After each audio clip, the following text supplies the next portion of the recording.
Massa-Frickin-Chusetts.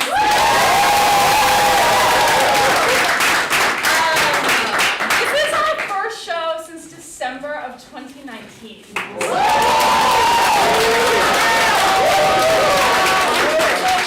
few announcements before we begin. First of all, my name is Anna. I use she, her pronouns. I'm a producer for the Melancholy Players.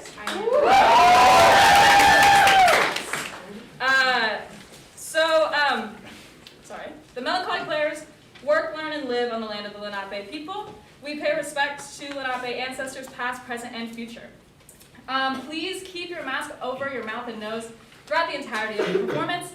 Please do not eat or drink anything while you're in here, and please do not start a fire or tell anybody how many people were in this space. So we do have a couple upcoming shows to keep an eye out about. Hit No Smoke, Say No Joke.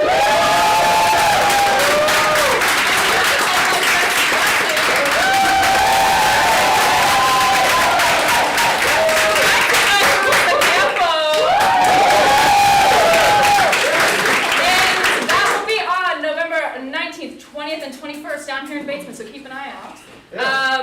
After that, we are producing Chekhov's Three Sisters, directed by Laurie King. Which will be December 9th, 10th, and 11th. A few content warnings before we begin. There are mentions of 17th century torture, as well as mentions of the state of Massachusetts. So please silence your cell phones at this time. And enjoy Massa-Frickin-Chusetts, a stand-up show with music by Phoebe Singer.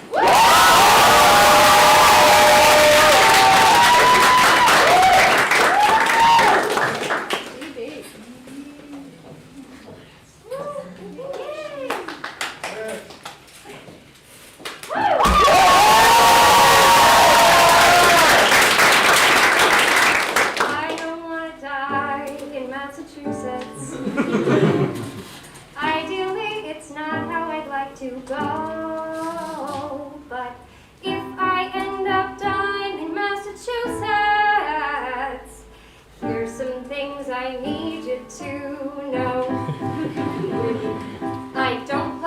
Sox. I don't like the Celtics. If you do, that's fine, but please get off of my dick. I'm allowed to do all the things you do.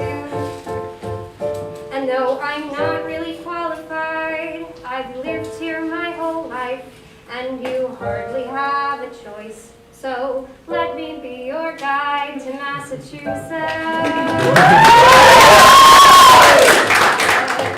Massachusetts, Massachusetts. Here's a little history lesson from Massachusetts. What? That's not what you wanted to hear. Well, we're one big Irish family in Massachusetts. So suck it up and grab yourself a beer. There were Native Americans who did cool shit, and as usual, the white men ruined it. Some tea and handsome wages. And there was Louisa May Alcott and David Thoreau and a woman named Amy Poehler. But her name was not Tom Brady Poehler, so fuck her, I guess.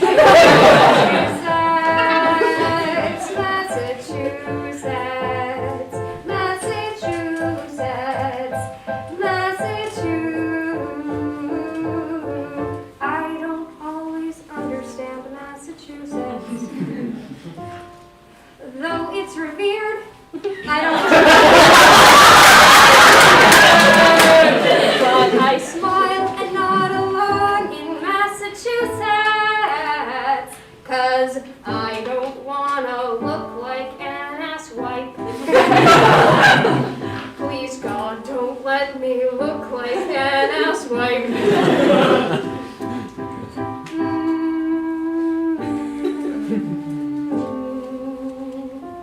Asswipe. Asshole asswipe. Welcome to the show.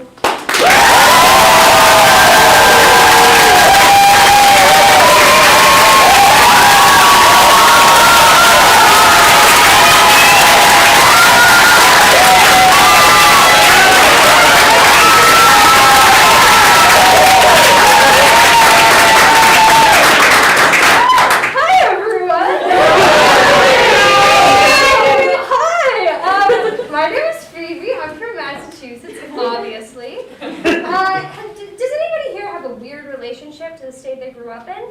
Cool. Good. I think that's healthy. I think that's like realizing that Lucky Charms for every meal is like bad for you. That your favorite childhood TV show is actually incredibly problematic. Like it'll always have a special place in your heart, but like sometimes you need some distance. Literally.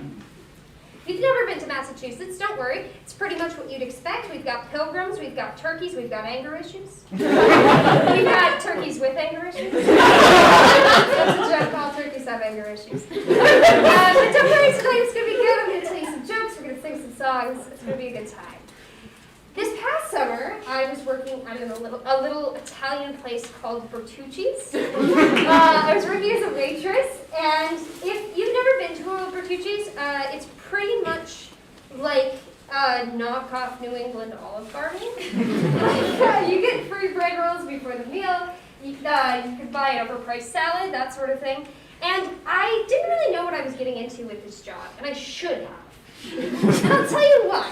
I went into the interview and I told the guy who was interviewing me that I had worked customer service before, and he just grunted and said, "Tell me a horror story." That's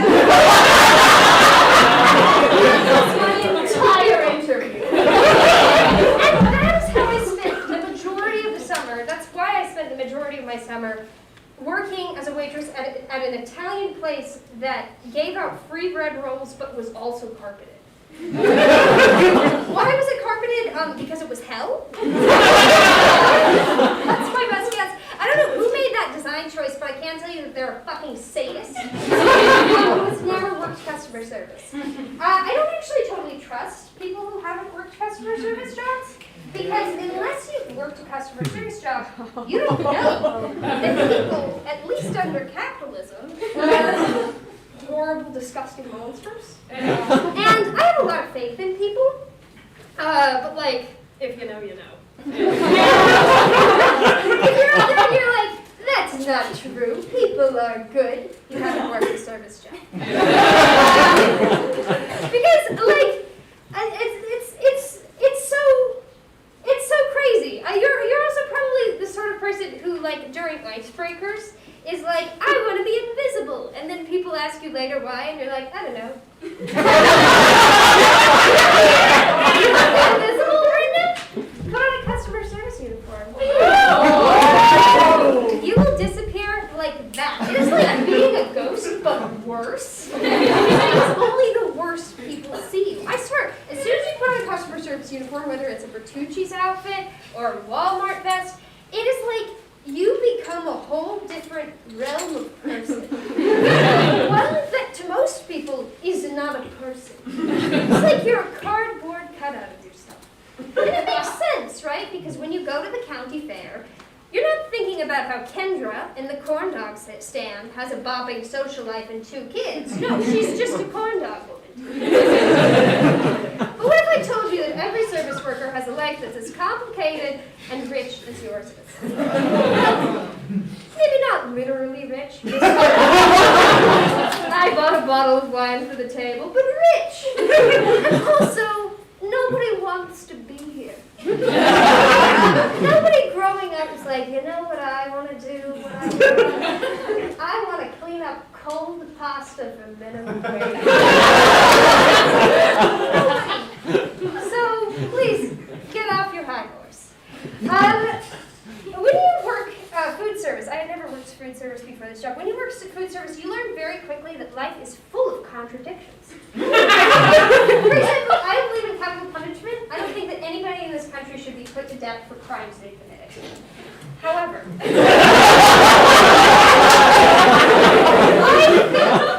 think that if you go to a restaurant wearing flip-flops, and as soon as you're seated at your booth, you proceed to take your feet out of the food, and sits cross-legged, barefoot on the booth where everyone sits, I think you should be killed.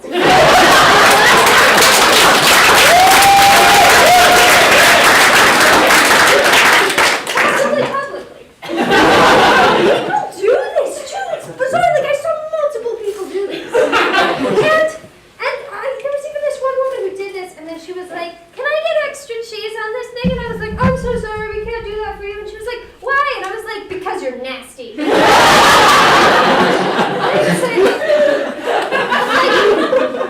Really, what's up with that? And some people aren't mean.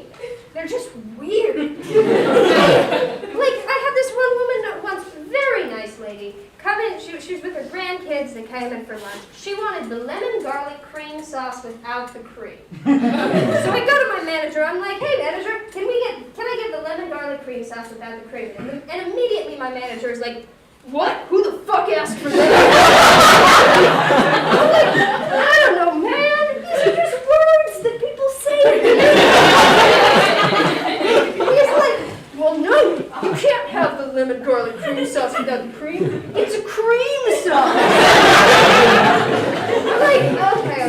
So I go back over to the table. I do the whole spiel. I'm like, I'm so sorry. Is there anything else we can get for you? And she's like, oh, that's okay. I'll just have it with the cream then. You mean that wasn't an allergy restriction? Why did you ask? For fun? And we were a family restaurant, so we got a lot of kids. And some kids were wonderful. Oh my gosh, there was this one kid once. He was like 8 years old. He called me over and he was like, excuse me, when you get a minute, could we please have some more rolls, please? I was like, that's precious. And then he said 6 words. It was the most beautiful words I'll never forget. He said, take your time, you seem busy. You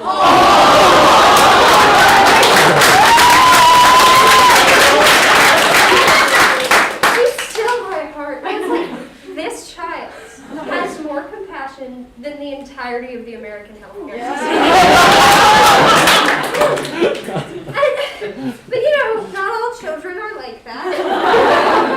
Some children are, for lack of a better term, nasty flesh-eating demon babies. There's this one time once where we were so busy. I was so busy. It was like I had just finished training. I was waiting like 6 tables at once. I'm running around.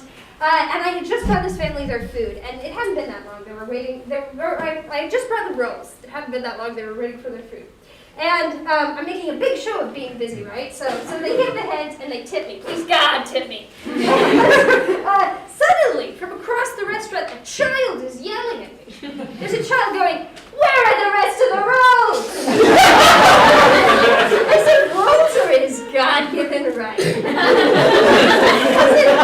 Benjamin Franklin was writing the Constitution. And he was like, "And yes, let the bitch children multiple rounds of rolls at the Bertucci." Listen, I am a patient person. I'm a kind person.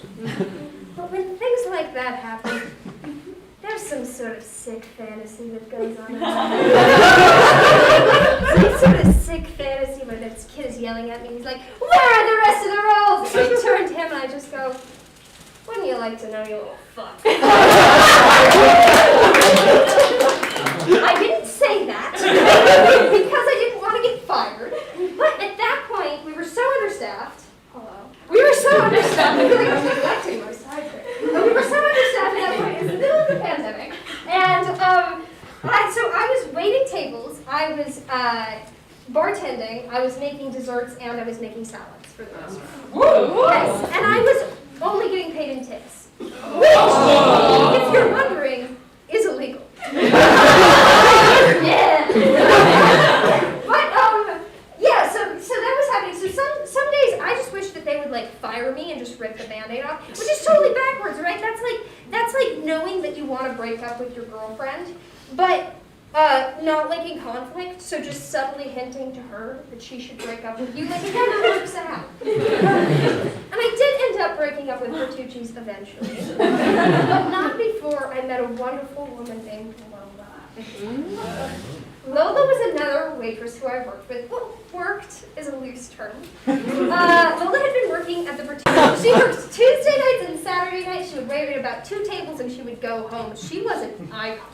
And everybody, I was really nervous to meet Lola, mostly because everybody told me to be. Everyone was like, "Be careful, you're going to meet Lola, and she's going to be nice to you for about the first week, and then she's going to bitch about you to the one coworker that she likes." So I was nervous to meet Lola, and then I finally did. And she looked, and I don't mean this to be mean, it's literally the most accurate way I could think to describe it. She looked exactly like Miss Trenchbull from the Matilda. Like black hair in the top knot, mole, and very quickly I got to know 2 things about Lola. The first was that every year for Christmas she would buy her grown-up son a copy of Sports Illustrated swimsuit. This past year, her son's girlfriend had come up to her and said, "Please stop doing that. It makes me incredibly uncomfortable." And Lola had said, "He likes it. I'm not going to stop doing it." And the second thing I learned about Lola was that she had a piece of shit New England husband. Yes, of course she did. Now, there are not a lot of things that the media gets right about New England, but the piece of shit New England husband trope is one they hit the nail on the head with every single time. And of course Lola had one of these who she had been with forever, and she probably would be with forever, but she hated him. And there's this one magical, fantastic day that we were in the back room and I was folding silverware, and she gave me probably the best relationship advice I will ever get. She turns to me unprompted and says this, and I quote, "Don't ever get married."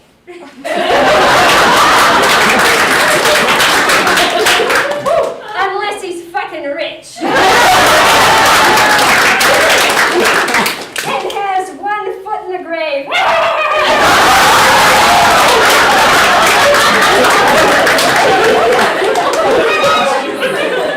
she cackled. I shit you not, she cackled. It was like the best thing that has ever happened to me. I was going to quit, but I was like, shit.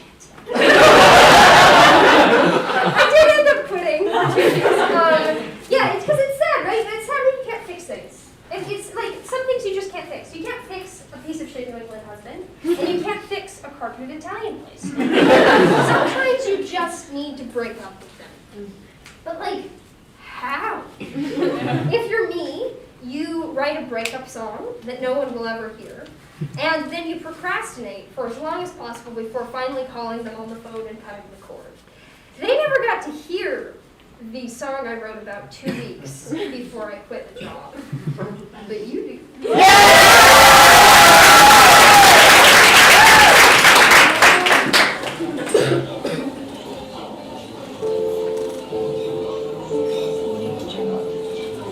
Hi, welcome to Bertucci's. What can I get for you? Bertucci's is a place that you can go when your friends are feeling hangry and your blood sugar is low. And I'll be there working my shift, but don't get too excited because I think I'm gonna quit. And this is my Bertucci's breakup song. I'm sorry that I'm stringing you along, but I don't make enough here from making salads, pouring beers. There's sexual harassment and there's hate, which you said you don't tolerate. I've worked 11 hours with no break, which, by the way, is illegal in this state. So I don't know what else I'm supposed to do, except for say that I am leaving you. I'm leaving Bertucci's, can't you see? I'm leaving because it was never meant to be. And this is my Bertucci's breakup song. I'm sorry I can't be your corporate pawn. But I'm leaving, I'm out the door, I'm no longer your calzone whore. That's what I want less exploitation, cause honestly you're like a toxic ex, except without any of the sex. So I don't know what else I'm supposed to do, except for say that I am leaving you. I'm leaving, sorry but I'm bread rolling out. I'm leaving cause some garlic knots just won't work themselves out. And though it's weird, don't be sad. Think of all the good times we had, us two, me and you. And remember, even when we're apart, that I'll always carry a pizza you in my heart. I'm leaving cause I gotta move on. I'm leaving, hope you understand when I'm gone.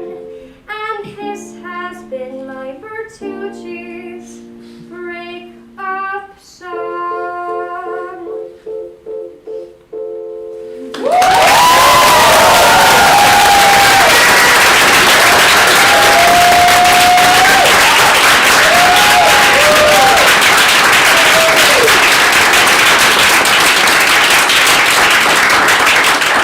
Thanks, everybody. I learned a lot about myself during the pandemic. Mostly I learned that I have this little thing, I don't know if you've heard of it. It's called, I need everyone to look at me all of the time. I crave validation. I eat it for lunch. I go to my local McDonald's. I get my burgie, I get my fries. But without my side of validation, it's just not a complete thing. It's like if a tree falls in a forest and nobody's around, does it even make a sound? I don't know, but stop looking at the fucking tree. I'm right here and I'm much more interested. I think part of it is like, if I'm an entertainer and if people aren't constantly enjoying my presence, why am I even alive? Like, what is the difference between me and the salt lamp you keep next to your bed? Really, I want to know. And if you're a normal person who doesn't need people noticing their greatness at every moment of the day, you might think, hey Phoebe, this thing where you need people's affirmation, it doesn't seem entirely healthy. To which I would say, huh. Would anybody like to hear a knock-knock joke? There's this street. It goes a little bit like, sorry, I'm gonna drink water now. It Thank you. Yes. Yeah, thank you. Stay hydrated. There's this tweet that goes a little bit like, trying to explain to my parents that basically nobody under the age of 30 thinks anything good will happen ever again. I think about this tweet a lot. What I do, I think about how almost every person I know who's my age has some sort of mental illness. Whether it's anxiety, depression, everybody's got something. And there's a reason for that, right? Like why an entire generation is having a mental health crisis. But it doesn't help that when we were kids, nobody really taught us how to talk about that stuff. Like it just wasn't really a conversation we were having. And we did have health classes. I remember them very well. In elementary school, I would go into the gym and we would fill out these health workbooks. And there were problems in the workbooks. And the problems were a little bit something like, your friend Cynthia loves to smoke cigarettes. In fact, she's going to the woods after school today to smoke cigarettes, and you're invited. What do you say to Cynthia about her choice about the cigarettes? Like,